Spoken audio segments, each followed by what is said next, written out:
also want to give a special thank you to St. Vincent de Paul for allowing us to host this event here. So thank you to all the great people at St. Vincent de Paul. My name is Jerome Parker. I'm with First Christian Church, also a part of the Healthy Giving Council. And by the time this press conference is over, you'll have a really good idea and understanding of what the Healthy Giving Council is, what we stand for, what we do, and how you can be a support and an active participant in the Healthy Giving Council. So before we get started, I want to tell you just a quick personal story. Amongst our Healthy Giving Council members, we have deemed people as street feeders and street givers. And I mean, it's pretty much self-explanatory. If you're a street giver, you give on the street. If you're a street feeder, you feed on the street. And I used to be a street feeder / street giver until it was crazy. I would take urban youth downtown or any other part of the city where I knew where people were experiencing homelessness, and we would make sack lunches, or we would give out sweaters, or we would give blankets, and we would feel warm and fuzzy because we did something good, and that man that was experiencing homelessness, he got a blanket, and that young lady, she got a sandwich. Until one day, the people that we were serving started throwing the sandwiches away, and they were complaining that they didn't like cheese, or the blanket that we gave was too itchy, and so it began to be trash on the street. And I had a conversation with my wife, and she said, you know what? This is probably not the best way to do this. This is probably not a good idea. You should probably find a different way to give, a more healthy way to give. And so that was about 4 years ago. And so fast forward to 2017, in conjunction with Maricopa County and the city of Phoenix and just great nonprofit organizations like St. Vincent de Paul and Lodestar Day Resource Center, I began to be educated. And I had this personal journey, this personal epiphany of, I don't want to be an unhealthy giver anymore. I want to do something that's really going to impact these people that are experiencing homelessness. And I started asking myself the question, what can I really do to help this man or this woman actually take steps towards ending their homelessness? And so I began to challenge myself in that, and like I said, with the partnerships with the city of Phoenix and Maricopa County, Healthy Giving Council was born.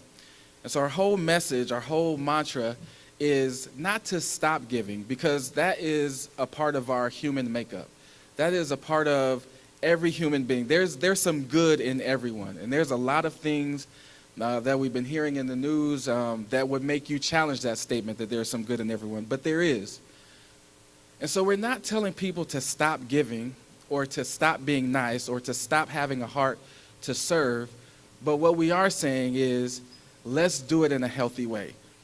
What would it look like if we actually did the work to get into the depths and crevices of people's lives that are experiencing homelessness and find a way to really help them in their homelessness? One way to do that is to not street feed and not street give. It just perpetuates their problem. It perpetuates their issues. And it really highlights the fact that maybe we're a little bit lazy.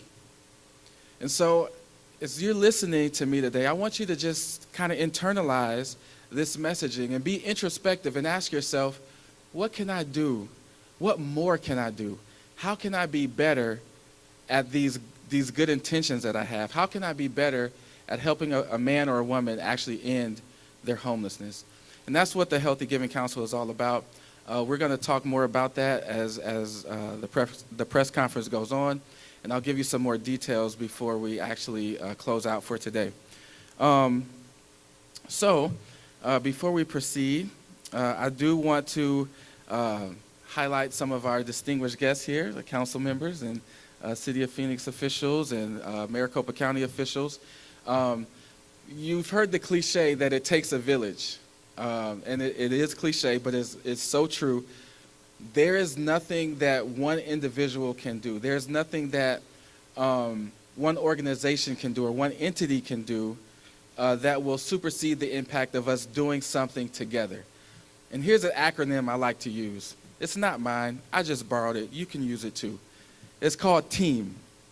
And the acronym for TEAM is Together Everybody Achieves More. And so I am elated that you all have come here today, that St. Vincent de Paul has let us use their facility, that there is so much support in helping get this messaging across to really make an impact and a change in our community. It's very encouraging, it's very refreshing, so I just want to say thank you to everyone. We should all feel good about today. It's going to be great. All right?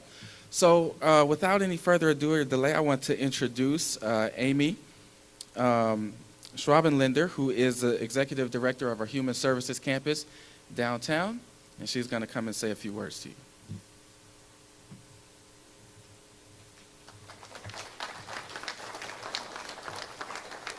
Good morning. Thank you to our host, St. Vincent de Paul, and our elected officials. Thanks for being with us. I love the idea of team because none of us can work on ending homelessness, breaking the cycle of poverty, and all those complex social issues alone. I am Amy Schwabenlinder, the Executive Director at the Human Services Campus, wrapping up my 3rd month of employment on the campus. 90 days in, yeah, some of you have heard me talk about it as a trimester. It is, in a way, giving birth to a lot of new things on the campus and strengthening family on the campus and with many partners. Before that, I was at Valley of the Sun United Way for 13 years and had the great honor and privilege of working with many of the people in the room on these same issues, and having that experience has given me a foundation to build upon in my work on the campus. Some of you know the Human Services Campus is a place. It's been open since 2005. It's been open 365 days a year since for individuals, single adults experiencing homelessness. The Human Services Campus, Inc. is also a nonprofit, which is who I represent, and I'm representing the other dozens of partners that also operate on the campus. What some people may not know, because we're relatively hidden at the corner of 12th Avenue in Madison, is that behind a gate through an entry center and a front door that the Human Services Campus operates for individuals who want to access services. Behind that gate, clients have access to 3 meals a day. They have access to shelter, to state benefit programs. The Department of Economic Security is a tremendous partner on the campus. Employment services, health care and medical respite beds, identification and vital records, connection to permanent housing programs, behavioral and mental health services, dental services, a mailing address and ability to receive mail, and so much more. And all of that goes on every single day. And we see over 1,000 people every day coming onto the campus and accessing one or more of those services. Nearly 500 people sleep in the emergency shelter every single night. So when giving happens outside of the campus, beyond our control, things can happen that affect our organizations and those very people that we want to serve best. Our ideal outcome is that everyone moves from an experience of homelessness into permanent, stable, affordable housing. What happens sometimes when groups are giving outside of the campus, when they are handing out food and other things that they believe are well-intentioned, is that some of those clients then don't return to the campus to continue to access services. And while we're working so hard in collaboration with all these partners to move people into housing, if they're distracted, if they're engaged and they move away from the campus, they may actually lose their place in line, so to speak, to receive a housing voucher. And then it becomes harder for us on the campus to re-engage those individuals and connect them back to services. The food sharing can also lead to things like a lot of trash in the streets, to people not eating all of the food that they're given, by coming from a mentality of not necessarily knowing where their next meal is coming from, not remembering they can go to St. Vincent de Paul for lunch. They can hoard food and then it ends up being thrown out on the street, which obviously is a huge issue of garbage and trash on the street. Those issues, though, are not singular to the Human Services Campus, and part of all of us coming here today and talking about this as a regional issue is that same activity does occur. The same activity occurs in other places in the community, like parks, community centers, and other public spaces. So the message today is not just about the Human Services Campus as you hear these examples.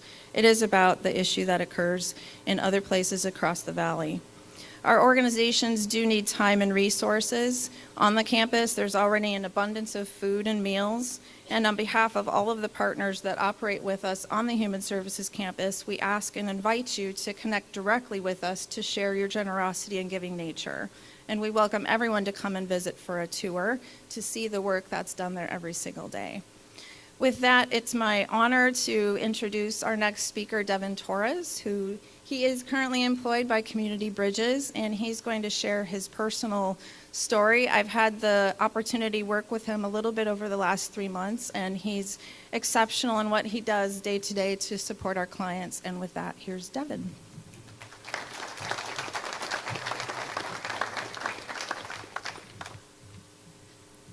Good morning, my name is Devin Torres. For 26 years, I suffered with addiction, and this led me to cycling in and out of the criminal justice system, ending up in prison and jail multiple times over a 12-year period. I also experienced homelessness, living on the overpass on 51st Avenue and I-10, as well as many other places not meant for human habitation, as well as other personal great losses such as family and friends.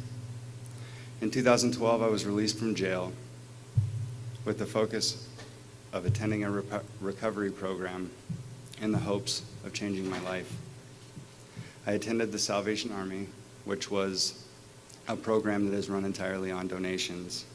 This meant that when it came time to take care of my physical health, I would have to utilize services away from the facility. Services had to be close and accessible to me. The Human Services Campus is a centralized facility that provide care for my medical and dental needs. And St. Vincent de Paul's provided meals for me when I was away from the facility. In my early recovery, these agencies empowered me in allowing me to easily address my long-term and vital needs. I am grateful for the different roles that agencies such as Community Bridges and the Human Services Campus, along with St. Vincent de Paul's, provide. These agencies foster independence, growth, education, and support. I am living proof that utilizing these types of services assist in the creation of a sustainable life. The journey I have been on in my recovery led me to employment with Community Bridges, where I'm the Housing and Community Integration Manager. This position helps me to return to Cass Campus to provide services to individuals experiencing homelessness, such as case management, counseling, independent living skills, and psych services.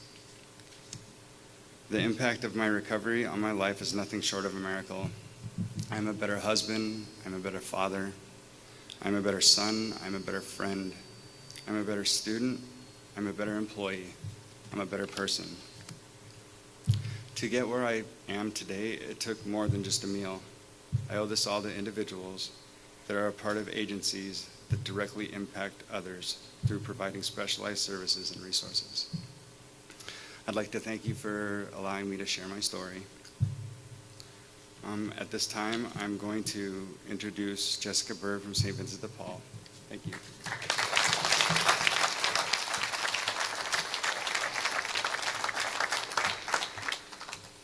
Good morning. Thank you all so much for being here. My name is Jessica Berg. I'm the Chief Program Officer at St. Vincent de Paul. I've been in nonprofit work for my entire career, which is longer than it looks and a little bit older than I look, so that does actually mean something. I spent 7 years as the Executive Director at the Lodestar Day Resource Center on the Human Services campus, and so I remember firsthand what Amy and Jerome and Devin have been talking about.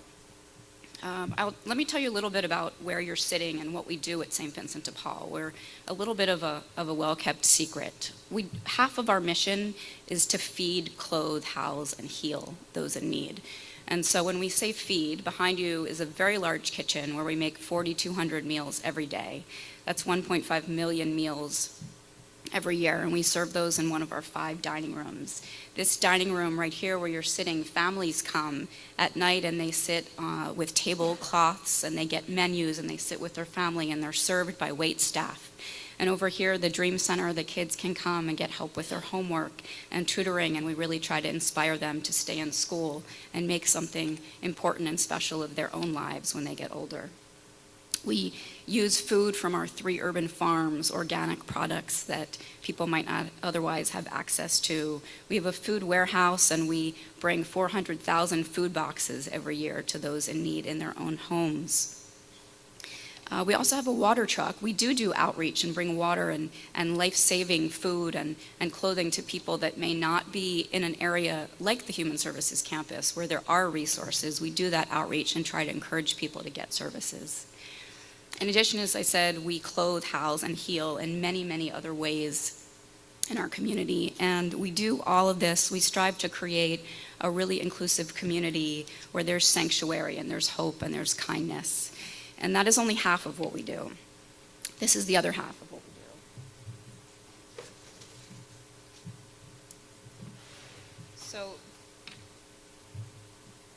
So what this poster represents, we have 32 volunteer opportunities every day in 13 different locations. The other half of our mission is giving people the opportunity to serve. So what we do, we could not do without you. 95% of our workforce are volunteers. We need about 250 volunteers every day, and folks are in need every single day of the year. We're really about connecting our community. We have opportunities for all different ages.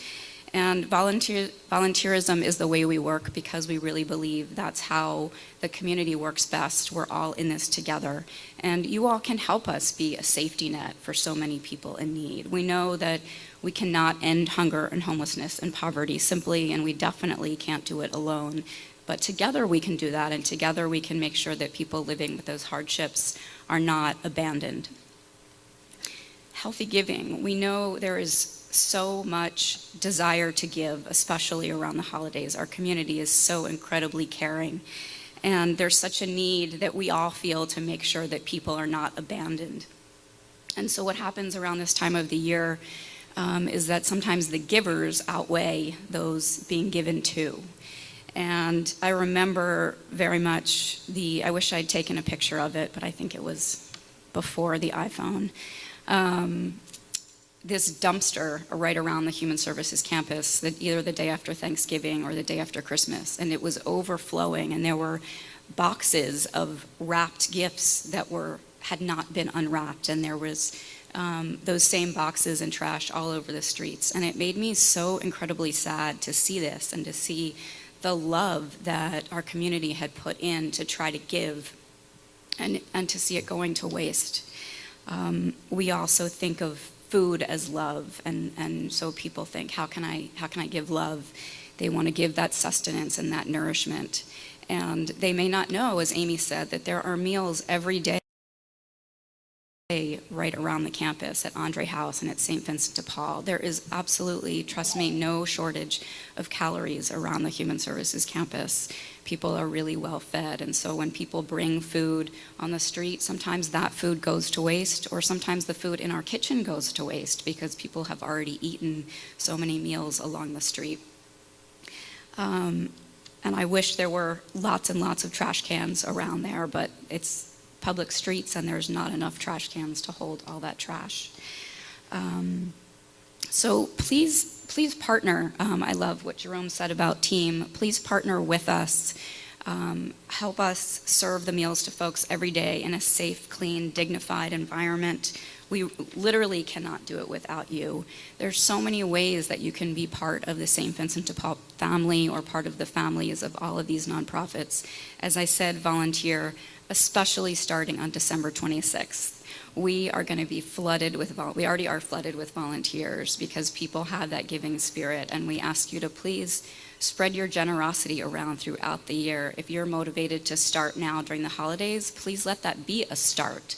We need you so much in the summer when the temperatures are so high and it's harder to find volunteers in the summer, but we have the same exact programs going. There is the same need for the same amount of meals. If you love the outreach aspect, I know people get a lot of satisfaction out of giving on the streets, and ministering or connecting to folks on the streets, please join us in our water truck that does go out to people who are not connected to services and help us invite them to come use services and to make some changes in their lives. Other ways to get involved easily, call us. We'll pick up your no longer needed treasures for our thrift stores, which help us support our programs. Do drives in your neighborhood. We always need non-perishable foods. All of the organizations need water and clothing and hygiene items. And of course, sharing your financial resources. Most of us are eligible for the Working Poor tax credit. And again, we cannot do it without you. You can learn more about all this at stvincentdepaul.net or 602-261-6886. Just thank you so much for your generous hearts and your desire to give. Most of what I see with the groups that we've talked about as street feeders or street givers is just this incredible desire to really give love, and that is so much of what we're about at St. Vincent de Paul. Please bring your love, and we can multiply it if we do it together. Thank you so much. I'm gonna bring Jerome back up. Thank you.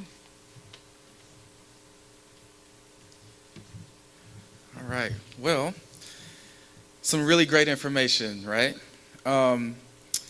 So I want to get this message across. Two things: healthy giving, right? That's the whole reason why we're here. We want that phrase to be a coined phrase, a household term. And then, as I mentioned before, team. We have to do this together. So just a quick math problem. I know you all love math because it made sense to you while you were in high school, right? But just think, if I'm feeling really generous in my street giver, street feeder days, I would make up 100 sack lunches, right? And that would cost me, I don't know, $50 or whatever the case may be. But if I said, you know what, why don't I take my time and my talent and my influence and all these great, wonderful things that are inside of me, and what if I go partner with St. Vincent de Paul, and now my 100 sack lunches just became 4,200 meals in one day, right? And all I did is I didn't stop giving, I just redirected my giving to a healthy giving cause. That's our whole message. That's what we're trying to get across. So hopefully you all embrace this message and run with it and tell your friends, don't be a street giver, don't be a street feeder, be a healthy giver. So at this time, we've been working on a PSA, like I said, in partnership with the City of Phoenix and Maricopa County. And so all of you that are on the stage, I'd ask you to go down into the audience seats so that you can see the PSA. And there's no popcorn, but get ready for the show.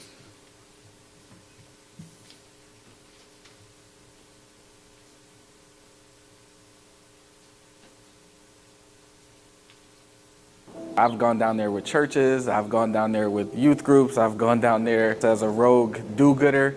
These people were experiencing homelessness. Obviously, they're hungry, they need what we have. It's so enlightening when you find out, hey, this is not actually helping.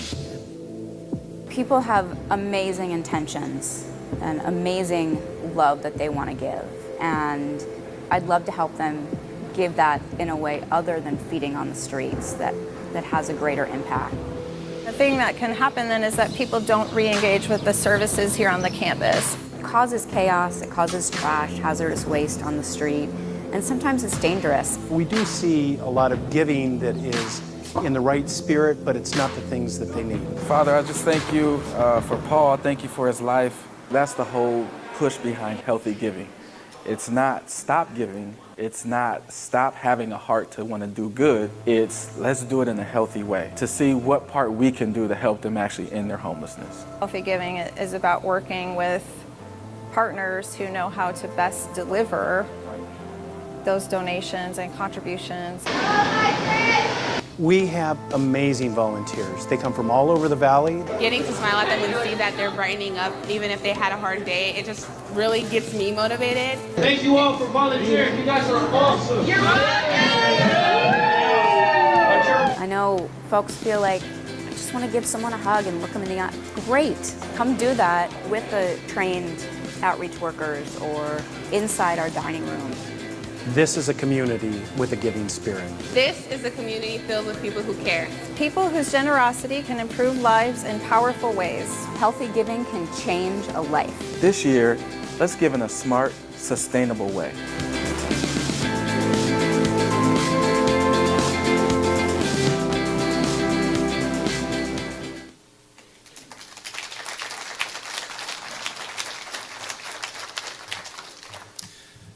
Thank you. You saw the website up there. I'll give it to you again for those of you that are typing in your smartphones or you old schoolers that are still rocking with the pen and the pad. GiveSmartAZ.com is our website. That is the Healthy Giving Council website. And like I said, this is such an amazing time and an amazing effort that so many different entities, from government to neighborhood groups to former street feeders and street givers to those who have experienced homelessness before. Literally, every fabric of the community is represented within the Healthy Giving Council. And so we've created a website. There's a lot of tools and resources there. There's things that you can download to give, to spread the messaging. So we encourage you to visit our website. Once again, it's GiveSmartAZ.com. So in conclusion, I just want to encourage everybody this holiday season, and here's the thing that we have to understand. People that are experiencing homelessness, they're not just experiencing homelessness on Thanksgiving. You know, nobody is on the street saying, I'm going to be homeless for that Thursday and Friday, and then I'm going to be okay. I'm going to be homeless for Christmas and Christmas Eve, and then I'm going to be okay. This is a 24-hour-a-day, 365-day-a-year problem. And so let's challenge ourselves to be healthy givers every day of the calendar year. We can do it. I believe that you can. I know that you can, because we are great people, and there's good inside each and every one of us. I challenge you to find that good and to spread it to someone else and help them close the gap and help them really take steps to end their homelessness. So myself and some of the other speakers will be available for one-on-one interviews if that's your desire. Get to know someone that you don't know, share some ideas, challenge each other to give healthy today, tomorrow, and for a lifetime. Thank you.